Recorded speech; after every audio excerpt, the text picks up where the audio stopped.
Mungkin bisa dijelaskan ini terkait seiring pendaftaran di KPU, katanya dengar kabar ada beberapa nama yang komisioner, bahkan komisioner mungkin ya, yang ikut kasarnya dicatut terkait hal itu. Bisa dijelaskan?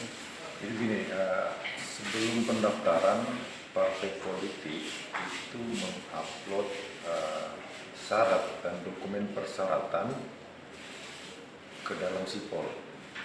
Salah satu dokumen persyaratan itu adalah KTP elektronik yang di dalamnya ada NIK.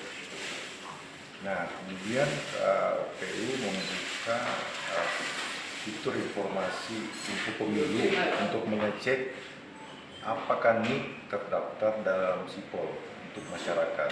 Nah, kami di jajaran KPU Sulawesi Selatan itu meminta seluruh komisioner pada tingkat provinsi kabupaten untuk mengecek NIK-nya apakah masuk dalam sipol. Dari situ itu ditemukan ada 4 anggota KPU dan kemudian 2 staf.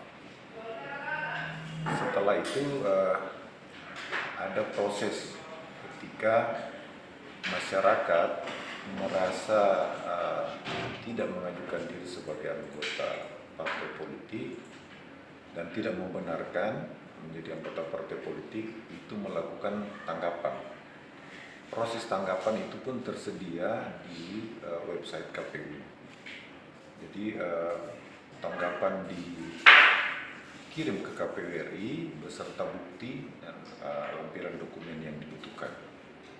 Ya, 4 orang KPU ini KPU Sulsel atau KPU mana saja? Untuk sementara kami hanya bisa menyebutkan jumlah karena sekarang masih proses tahapan pendaftaran sampai 14 Agustus yang selanjutnya akan dilakukan verifikasi administrasi. Mekanisme tanggapan masyarakat itu berlangsung sesuai dengan aturan yang ada di PKPU. Nah, kalau untuk langkah yang dilakukan KPU Sulsel Kak, seperti apa? KPU sampai sekarang meminta seluruh jajarannya khusus untuk di Sulawesi Selatan untuk tetap mengecek kembali NIK-nya apakah terdaftar dalam sipol. Kalau terdaftar, mekanismenya segera yang bersangkutan menindaklanjuti dalam proses tanggapan.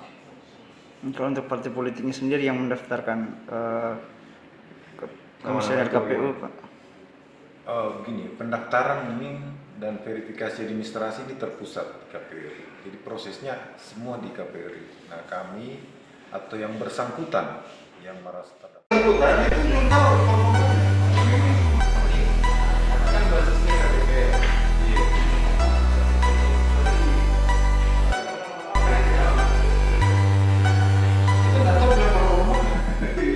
Terima kasih sudah nonton. Jangan lupa like, subscribe, dan share ya.